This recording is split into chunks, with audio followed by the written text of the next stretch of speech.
এই যে আমার ড্রাইভারের মধ্যে দেখলাম যে সিপিইউ লাইনগুলো পুরো আছে কিনা, তারপরে আমি অন্য অন্য আইসিতে কাজ করে ইনশাল্লাহ আমি এটাকে কমপ্লিট করে ফেলেছি। আচ্ছা যাক আলহামদুলিল্লাহ। এখন এইসব বিষয়ের ক্ষেত্রে হয় কি, এই যে প্রথমে কিন্তু একজনের কাছে নিয়ে গেছে, সে কিন্তু করতে পারে নাই, আপনি জিনিসটা করতে পারছেন। এখানে বিষয়টা হয় কি, এক্সপার্টিস একটা ব্যাপার আছে, যে যারা পারে সবাই কিন্তু সবকিছু পারে না। দেখা গেল একটা অদক্ষ মানুষের কাছে দিল, দিয়ে যেই প্রবলেমটা ছিল এই প্রবলেমটা আরো ওই প্রবলেমে বেড়ে গেল। বেড়ে গেল, ওই প্রবলেমে হাতই দেয় নাই, যে অন্য জায়গায় কাজ করে রাখছে। আসলে ওই কাজটা করতে গেলে আমরা অনেক প্রবলেম ফেস করি, যে দেখা গেছে ওই কাজটা আবার ওই পজিশনে আনা লাগে, আনার পরে আবার আমাদের মতো করে কাজ করা লাগে। আচ্ছা, এই যে উনি যে আরেকটা পার্টসে কাজ করে দিছে, এখন কিন্তু ওই অরিজিনাল পার্টসটা কিন্তু হয় রিপ্লেস হয়ে গেছে বা কোনো একটা ড্যামেজ হয়ে গেছে, আর আগের মতো নাই।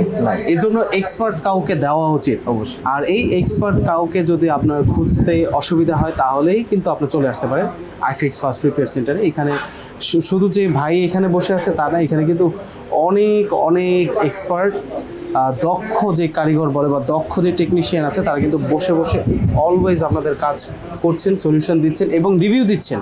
ঠিক আছে, এখানে রিভিউ দিচ্ছে এই যে ভাইয়া